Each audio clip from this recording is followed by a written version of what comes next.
Hola, muy buenas tardes. Muchas gracias por la invitación a ese cuarto Congreso de Economía Regional. Yo soy Hélio Beltrão, presidente del Instituto Mises Brasil y presidente de la Red Libertad, que congrega los principales think tanks liberales de Brasil. Y muchas gracias, Alberto, por la invitación del Club de la Libertad. Y dejo un abrazo a mis amigos que deben estar ahí, Eduardo Martí, Ricardo López Murphy. Qué bien que estamos juntos ahí por video. No puedo estar hoy presente, pero es un placer que yo pueda estar con ustedes en esa breve análisis de Brasil y de la economía de Brasil y de lo que podemos hacer para que retomamos la senda del crecimiento económico en Brasil. Empiezo, entonces, quisiera hacer un análisis histórico de los últimos 10 años, después hablar de lo que está pasando hoy en Brasil después del impeachment de Dilma, y hablar tal vez unas palabras sobre las elecciones presidenciales del próximo año y qué tipo de políticas podemos esperar para el futuro y qué eso significa para Brasil y quizás para la Argentina también. En los últimos 15 años, Brasil tuvo un crecimiento moderado entre 2002, 2010 hasta 2010. Un crecimiento moderado porque las reformas implementadas por Fernando Henrique Cardoso antes de 2002 fueron mantenidas por Lula en sus dos mandatos de 4 años, y entonces entre 2002 y 2010 tuvimos un crecimiento en promedio de como unos 3% al año. Lo que pasó, las reformas implementadas tenían base en un trípode macroeconómico que se basó en un superávit primario de las cuentas públicas, o sea, antes de las despesas de interés, en un sistema de metas de inflación y también en un sistema de tipo de cambio flotante, en que el Banco Central no interviene para controlar la dirección del tipo de cambio.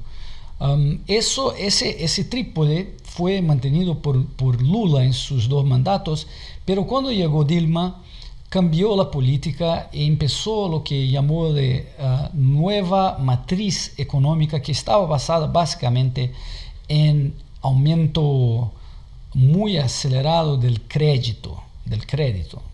Sin lastros, un crédito financiado por los bancos públicos, y también empezó a no seguir fielmente el trípode macroeconómico. Se desvió un poquito de esa política que Lula venía implementando.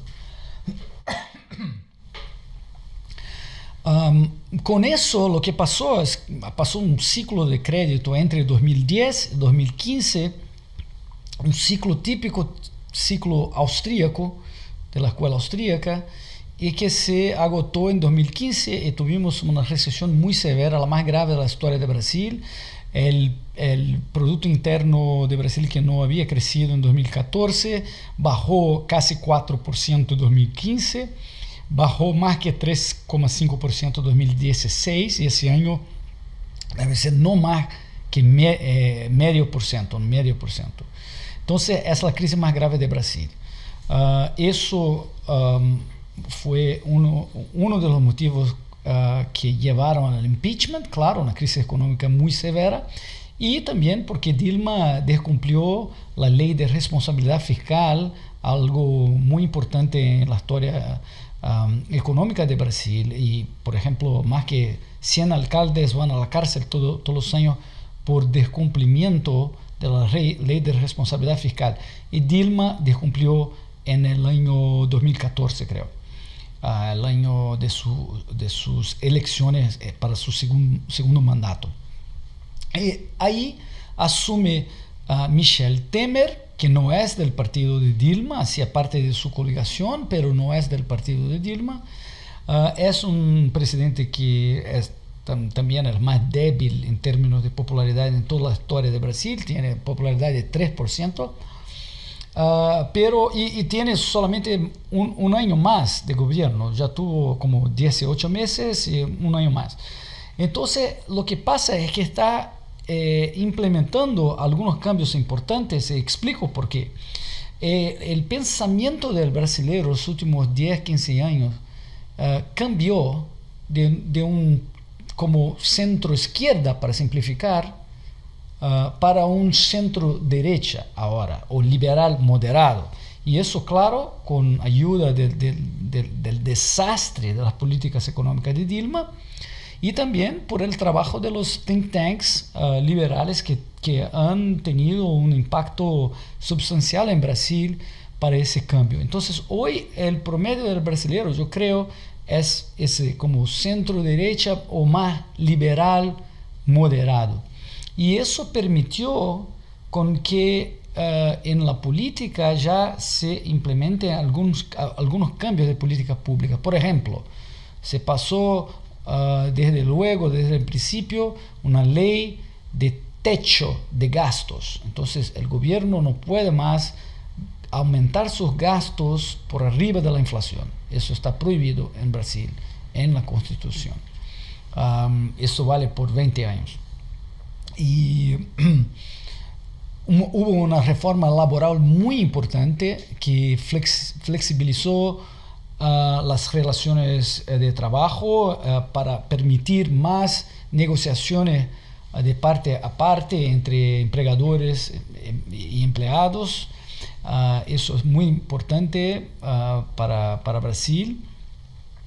Hubo, por ejemplo, algo que los liberales tuvieron participación activa, que fue la revocación, la extinción del impuesto sindical, un impuesto en que obligaba a los brasileños a pagar un día de salario para su sindicato de su categoría, todos los brasileños obligados.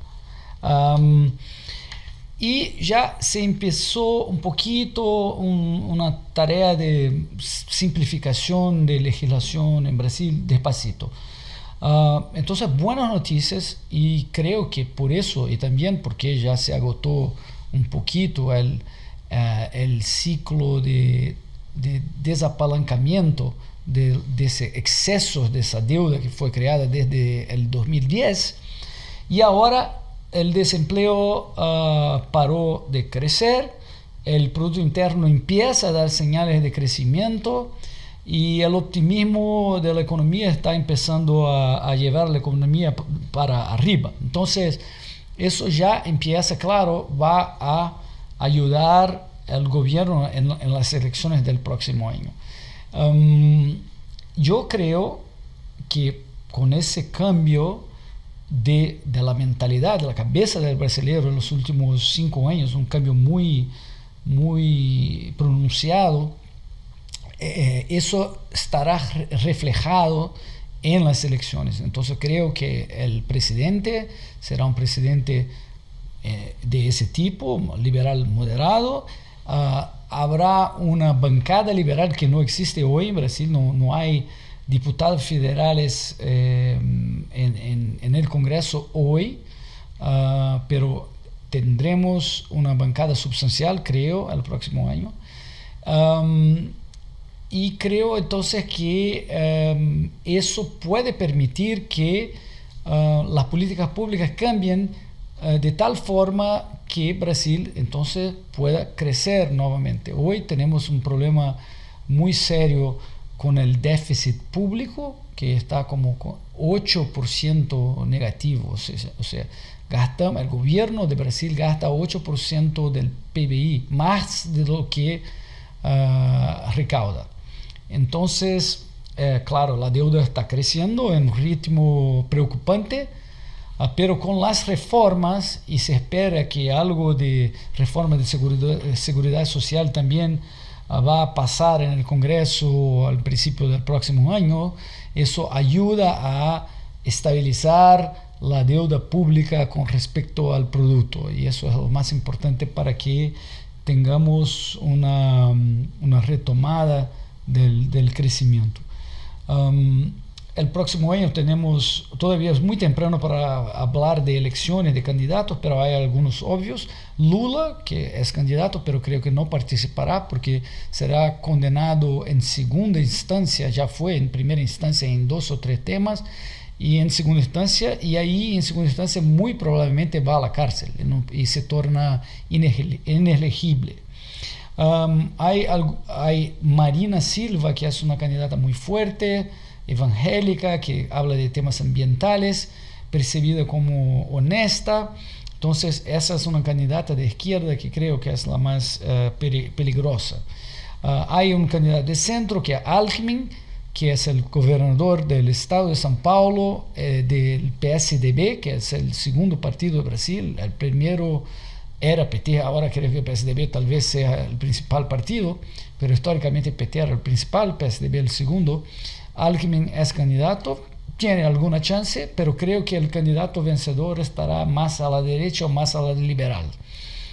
Y ahí hay el alcalde de São Paulo, que estaba con muchas ganas de ser candidato a presidencia, pero y todo llevaba a creer que sería un candidato competitivo, pero en las últimas semanas hizo algunas cosas muy malas y que perjudicó su potencial campaña, como por ejemplo defender aumento de impuestos, viajar por Brasil, y es alcalde de São Paulo, y unas peleas desnecesarias. Entonces creo que Doria, que era una promesa un poquito más a la derecha, al liberal, un poquito liberal, creo que no será candidato. Probablemente será candidato a gobernador de São Paulo. Y ahí tenemos dos personas más. João Amoedo, el presidente del partido Nuevo, que es un nuevo partido muy liberal, está empezando, tiene poca chance, pero puede ser, no sabemos qué va a pasar. Todo puede cambiar en Brasil, todo cambia muy rápido en ese periodo. Y más a la derecha de todos está Jair Bolsonaro, que es un militar que habla muy popular, muy competitivo, que habla de seguridad pública, de moralidad, es conservador de derecha, está con un equipo económico inicial de liberales, tanto en el tema político como en el tema económico. Entonces, una buena noticia, pero él tiene una percepción de autoritarismo que, claro, nosotros liberales no gustamos de esa postura un poco más autoritaria. Pero las posibilidades para el avance de las ideas de la libertad son buenas en Brasil. ¿Qué tenemos que hacer después? La pauta de propuestas y reformas que los liberales tienen que intentar avanzar y que son obvias. Claro, disminuir la burocracia, reforzar, simplificar leyes, legislación que son necesarias, seguir con la reforma de la seguridad social y, claro, la apertura comercial. Yo creo, señores, que los empresarios y emprendedores de Brasil y Argentina son héroes, porque es casi imposible competir mundialmente si uno tiene que comprar sus insumos tan caros, con tantos aranceles, barreras no alfandegárias, que tornan su base de costos muy, muy cara. Claro que sabemos nosotros que tenemos que abrir la economía para que participemos de las cadenas de producción mundial. Eso es muy difícil que las personas normales, ahí, los ciudadanos que no piensan en economía, que comprendan esos temas, pero tenemos que avanzar para que eso se pase, y porque es un desafío muy grande y sabemos que es muy urgente. Yo creo que tenemos que discutir el tema del Mercosur, que es un obstáculo a esa apertura. Ha funcionado más como un órgano de protección de las industrias nacionales de Brasil y Argentina, más que todo. Entonces, claro que seguimos no competitivos porque estamos en gran medida cerrados para el mundo, y Brasil es el país más cerrado en términos de importaciones como proporción del PBI del mundo. Aparte de Corea del Norte, es el más cerrado del mundo, y eso tiene que cambiar inmediatamente. Y claro, tenemos que disminuir la burocracia y muchas otras reformas. Yo creo que los liberales tendrán un papel importante en las políticas públicas del próximo gobierno, sea contribuyendo desde afuera como participando también del gobierno, en liberales en la coligación del gobierno, liberales como miembros del ministerio, de las secretarías, de las políticas públicas. Yo creo que yo soy optimista de que ahora estamos ocupando los espacios y por lo tanto vamos a ayudar a cambiar las políticas públicas porque las ideas ya empezaron a cambiar.